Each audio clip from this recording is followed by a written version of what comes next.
ವಿಪಕ್ಷದಲ್ಲಿರುವಾಗ ಬುಗರ್ ಹುಕುಂ ಜಮೀನಿಗಾಗಿ ಹೋರಾಟ ಮಾಡಿದ್ದ ಜಿಲ್ಲಾ ಉಸ್ತುವಾರಿ ಸಚಿವರು ಇಂದು ಅಧಿಕಾರ ಸಿಕ್ಕ ನಂತರ ಹಾರಾಡುತ್ತಿದ್ದಾರೆ. ನಿಮ್ಮಿಂದ ಪಾಠ ಕಲಿಯುವ ಅಗತ್ಯವಿಲ್ಲ. ಶಿಷ್ಟಾಚಾರದ ಬಗ್ಗೆ ಮಾತನಾಡುವ ಶಿಕ್ಷಣ ಸಚಿವರು ರೈತರ ಬಗ್ಗೆ ಮಾತನಾಡುತ್ತಿಲ್ಲವೇಕೆ ಎಂದು ಬಿಜೆಪಿ ರಾಜ್ಯಾಧ್ಯಕ್ಷ ಬಿವೈ ವಿಜಯೇಂದ್ರ ವಾಗ್ದಾಳಿ ನಡೆಸಿದ್ದಾರೆ. ಶಿವಮೊಗ್ಗದಲ್ಲಿ ಇಂದು ಕಾಂಗ್ರೆಸ್ ಸರ್ಕಾರದ ವಿರುದ್ಧ ಬೃಹತ್ ಪ್ರತಿಭಟನೆ ನಡೆಸಲಾಯಿತು.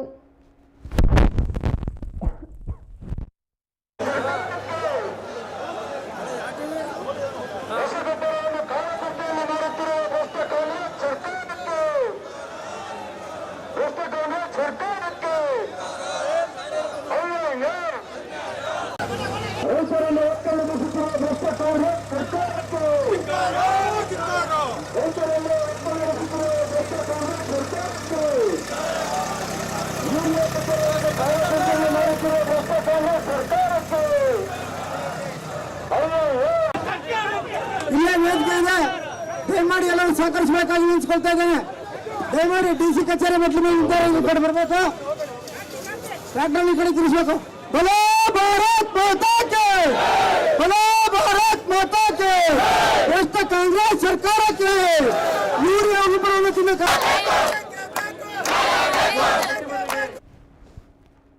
ನಗರದ ಗೋಪಿ ವೃತ್ತದಿಂದ ಜಿಲ್ಲಾಧಿಕಾರಿ ಕಚೇರಿವರೆಗೆ ಪ್ರತಿಭಟನೆ ಮೆರವಣಿಗೆ ನಡೆಸಲಾಯಿತು. ನೂರಾರು ಬಿಜೆಪಿ ಕಾರ್ಯಕರ್ತರು ಪ್ರತಿಭಟನೆಯಲ್ಲಿ ಪಾಲ್ಗೊಂಡಿದ್ದರು. ಈ ವೇಳೆ ಮಾತನಾಡಿದ ಅವರು 1 ಲಕ್ಷ ರೈತರು ಜಿಲ್ಲೆಯಲ್ಲಿ ಸಾಗುವಳಿ ಮಾಡಿಕೊಂಡು ಬರುತ್ತಿದ್ದಾರೆ. ಕಂದಾಯ ಇಲಾಖೆಯ ಆರ್ಟಿಸಿಯಲ್ಲಿರುವ ಗೋಮಾಳ ಜಾಗವನ್ನ ಫಲಾನುಭವಿಗಳ ಸಂಖ್ಯೆ 35,000 ಜನ ರೈತರಿದ್ದಾರೆ. ಆರ್ಟಿಸಿಯಲ್ಲಿ ನಮೂದು ಮಾಡದ ಕಾರಣ ಕಂದಾಯ ಭೂಮಿ ಎಂದು ಅರ್ಜಿ ಸಲ್ಲಿಸಿದ್ದಾರೆ. ಅವರನ್ನ ಕೆಲ ಪರಿಸರವಾದಿಗಳು ನ್ಯಾಯಾಲಯಕ್ಕೆ ಅರ್ಜಿ ಸಲ್ಲಿಸಿದ ಕಾರಣ ಒಕ್ಕಲೆಬ್ಬಿಸಲಾಗಿದೆ ಎಂದು ದೂರಿದರು.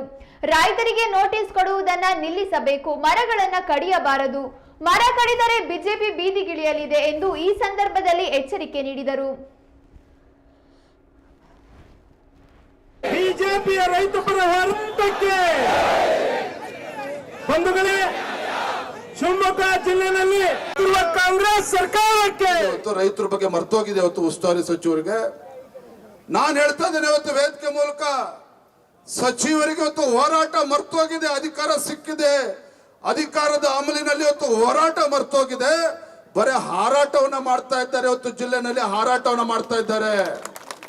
ನಾನಿವತ್ತು ವೇದಿಕೆ ಮೂಲಕ ಎಚ್ಚರಿಕೆ ಕೊಡೋದಕ್ಕೆ ಇಚ್ಛೆ ಪಡ್ತೇನೆ. ನಿಮ್ಮ ಗೊಡ್ಡು ಬೆದರಿಕೆಗೆ ಹೆದರತಕ್ಕಂತ ಪ್ರಶ್ನೆ ಇಲ್ಲ.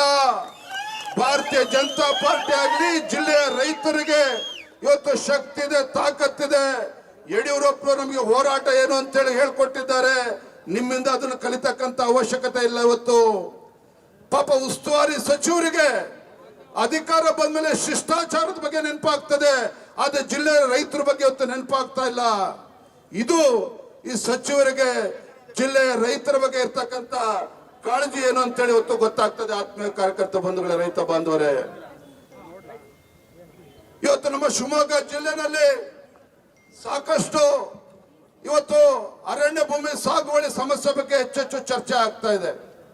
ನಮಗೆ ಗೊತ್ತಿರಬೇಕು, ಇವತ್ತು ನಮ್ಮ ಜಿಲ್ಲೆನಲ್ಲಿ 2 ರೀತಿಯ ಅರಣ್ಯ ಭೂಮಿ ಸಾಗುವಳಿ ಸಮಸ್ಯೆ ಇದೆ.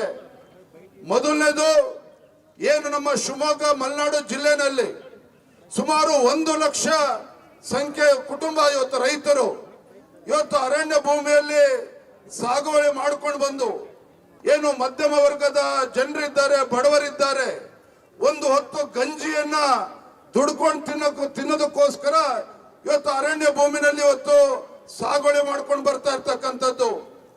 ಇವರೆಲ್ಲರ 1 ಲಕ್ಷ ಕುಟುಂಬ ರೈತರ ಅರ್ಜಿಗಳೇನಿದ್ದಾವೆ, ಈ ಅರ್ಜಿಗಳು ಮಂಜೂರಾತಿ ಅರಣ್ಯ ಹಕ್ಕು ಸಮಿತಿ ಮುಂದೆ ಅರ್ಜಿಯನ್ನ ಸಲ್ಲಿಸಿಕೊಂಡು ಇವತ್ತು ಕಾಯ್ತಾ ಇದ್ದಾರೆ. ಒಟ್ಟು ನಮ್ಮ ಶಿವಮೊಗ್ಗ ಜಿಲ್ಲೆನಲ್ಲಿ 1 ಲಕ್ಷ ಸಂಖ್ಯೆಲ್ಲ ದೊಡ್ಡ ಸಂಖ್ಯೆಲ್ಲ ಕುಟುಂಬಗಳಿದ್ದಾರೆ. ಎರಡನೇದು ಅಂತ ಹೇಳಿದ್ರೆ, ಇವತ್ತು ಕಂದಾಯ ಇಲಾಖೆಯಲ್ಲಿ ಆರ್ಟಿಸಿ ದಾಖಲೆಯಲ್ಲಿ ಗೋಮಾಳು, ಮುಪ್ಪತ್ತು ಮತ್ತು ಸರ್ಕಾರಿ ಬಂಜರು ಇರ್ತಕ್ಕಂಥ ಭೂಮಿಗಳನ್ನ ಕಂದಾಯ ಇಲಾಖೆ ದಾಖಲೆ ಪ್ರಕಾರ ಸ್ವಾತಂತ್ರ್ಯ ಪೂರ್ವದಲ್ಲಿ ಏನು ತಹಶೀಲ್ದಾರ್ಗಳಿಗೆ ಇರುವ ಅಧಿಕಾರವನ್ನು ಬಳಸಿಕೊಂಡು ಅಧಿಕೃತವಾಗಿ ಅದನ್ನ ಮಂಜೂರು ಮಾಡಿದ್ರು ಹಿಂದೆ.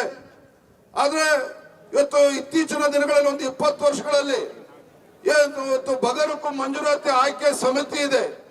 ಶಾಸಕರ ನೇತೃತ್ವದಲ್ಲಿ ತಹಶೀಲ್ದಾರ್ ಒಳಗೊಂಡಂತ ಸಮಿತಿಯಲ್ಲಿ ಮಂಜೂರು ಮಾಡಿರ್ತಕ್ಕಂಥ ಈ ಭೂಮಿಗಳ ಫಲಾನುಭವಿಗಳ ಸಂಖ್ಯೆ ನಮ್ಮ ಜಿಲ್ಲೆನಲ್ಲಿ 35,000 ಇದೆ. ಇವತ್ತು ರೈತರು 35,000 ರೈತರು ಇದ್ದಾರೆ. ಇವತ್ತು ಬ್ರಿಟಿಷ್ ಕಾಲದಲ್ಲಿ ಅವತ್ತೇನು ಫಾರೆಸ್ಟ್ ಅಂತೇಳಿ ನೋಟಿಫಿಕೇಶನ್ ಮಾಡಿರೋದನ್ನ ಅಂದಿನ ಅಧಿಕಾರಿಗಳು RTC ನಲ್ಲಿ ನಮೂದು ಮಾಡದೇ ಇರತಕ್ಕಂತ ಪರಿಣಾಮವಾಗಿ ಏನು ಆ ಕಾಲಘಟ್ಟದಲ್ಲಿ ಅಧಿಕಾರಿಗಳು RTC ನಲ್ಲಿ ನಮೂದು ಮಾಡದೇ ಇರತಕ್ಕಂತ ಪರಿಣಾಮವಾಗಿ ಅವತ್ತು RTC ಪ್ರಕಾರದಲ್ಲಿ ಕಂದಾಯ ಭೂಮಿ ಅಂತೇಳಿ ಇದ್ದಿದ್ದಕ್ಕೋಸ್ಕರ ಈ ಭೂಮಿಯನ್ನ ಕಂದಾಯ ಕಾಯ್ದೆ ಪ್ರಕಾರ ಕಾನೂನುಬದ್ಧವಾಗಿ ಮಂಜೂರಾಗಿರ್ತಕ್ಕಂಥದ್ದು. ಆದ್ರೆ ಇವತ್ತು ಯಾರೋ ಪರಿಸರವಾದಿಗಳು ನ್ಯಾಯಾಲಯಕ್ಕೆ ಅರ್ಜಿ ಹಾಕಿ ಇವತ್ತು ತೀರ್ಪು ಬಂದಿರತಕ್ಕಂತ ಸಂದರ್ಭದಲ್ಲಿ ಆ ರೈತರನ್ನ ಆ ಬಡವರನ್ನ ಇವತ್ತು ಒಕ್ಕಲೆಬ್ಬಿಸ್ತಕ್ಕಂಥ ಕೆಲಸ ಇವತ್ತು ಜಿಲ್ಲೆನಲ್ಲಿ ಆಗ್ತಾ ಇದೆ. ಸಾಗರ AC ಅವರು ಇರ್ಬೋದು, ಶಿವಮೊಗ್ಗ ಜಿಲ್ಲೆಯಲ್ಲಿ ಇರ್ತಕ್ಕಂಥ ಅಸಿಸ್ಟೆಂಟ್ ಕಮಿಷನರ್ ಇರ್ಬೋದು, ಈ ರೈತರನ್ನ ಒಕ್ಕಲೆಬ್ಬಿಸ್ತಕ್ಕಂಥ ಕೆಲಸ ಮಾಡ್ತಾ ಇದ್ದಾರೆ. ಎಂತ ದುಷ್ಟ ಕೆಲಸ ಆಗಿದೆ ಅಂತ ಹೇಳಿದ್ರೆ, ಪಾಪ ರೈತರು ಬೆಳೆದಿರ್ತಕ್ಕಂಥ ಅಡಕೆ ತೋಟವನ್ನ ಇವತ್ತು ಅಮಾನುಷವಾಗಿ ಕಡಿತಕ್ಕಂಥ ಕೆಲಸವೂ ಕೂಡ ಇವತ್ತು ನಮ್ಮ ಜಿಲ್ಲೆಯಲ್ಲಿ ಆಗಿರ್ತಕ್ಕಂಥದ್ದು. ನಾನು ವೇದಿಕೆ ಮೂಲಕ ನಾನು ರಾಜ್ಯ ಸರ್ಕಾರಕ್ಕೆ, ಸಚಿವರಿಗೆ ಇವತ್ತು ನಾನು ಒತ್ತಾಯ ಮಾಡ್ತೇನೆ, ಆಗ್ರಹ ಮಾಡ್ತೇನೆ. ಯಾವುದೇ ಕಾರಣಕ್ಕೂ ಇವತ್ತು ಕೋರ್ಟ್ ನಲ್ಲಿ ತೀರ್ಪು ಬಂದಿದೆ ಅಂತ ಹೇಳಿ ರೈತರಿಗೆ ನೋಟಿಸ್ ಅನ್ನ ಕೊಡ್ತಕ್ಕಂಥದ್ದನ್ನ ಅಧಿಕಾರಿಗಳು ತತ್ಕ್ಷಣ ನಿಲ್ಲಿಸಬೇಕು. ಯಾವುದೇ ಕಾರಣಕ್ಕೂ ಅವರ ಜಮೀನುಗಳಿಗೆ ಹೋಗಿ ಅಡಿಕೆ ಕಡಿತಕ್ಕಂಥದ್ದು, ಮರ ಕಡಿತಕ್ಕಂಥದ್ದು ದುಸ್ಸಾಹಸಕ್ಕೆ ಮತ್ತೆ ನಾವು ಕೈ ಹಾಕಿದ್ರೆ ಇವತ್ತು ಭಾರತೀಯ ಜನತಾ ಪಾರ್ಟಿ ರೈತ ಮೋರ್ಚಾ ಬೀದಿಗಿಳಿದು ನಾವು ಹೋರಾಟ ಮಾಡ್ತೇವೆ. ಜಿಲ್ಲೆನಲ್ಲಿ ಇವತ್ತು ಈ ರೈತರ ವಿಚಾರದಲ್ಲಿ ಹೋರಾಟವನ್ನು ತೆಗೆದುಕೊಂಡಂತ ಸಂದರ್ಭದಲ್ಲಿ ಇವತ್ತು ಕಾನೂನು ಸುವ್ಯವಸ್ಥೆಯನ್ನು ಹದಗೆಟ್ರೆ ಅದಕ್ಕೆ ರಾಜ್ಯ ಸರ್ಕಾರವೇ ಜವಾಬ್ದಾರಿಯನ್ನು ಹೊರಬೇಕಾಗ್ತದೆ. ಹಾಗಾಗಿ ನಾನು ಈ ಸಂದರ್ಭದಲ್ಲಿ ನಮ್ಮ ಎಲ್ಲ ಪಕ್ಷದ ಮುಖಂಡರಲ್ಲಿ, ರೈತ ನಾಯಕರಲ್ಲಿ ಇಷ್ಟನ್ನು ಹೇಳೋದಕ್ಕೆ ಇಚ್ಛಪಡ್ತೇನೆ.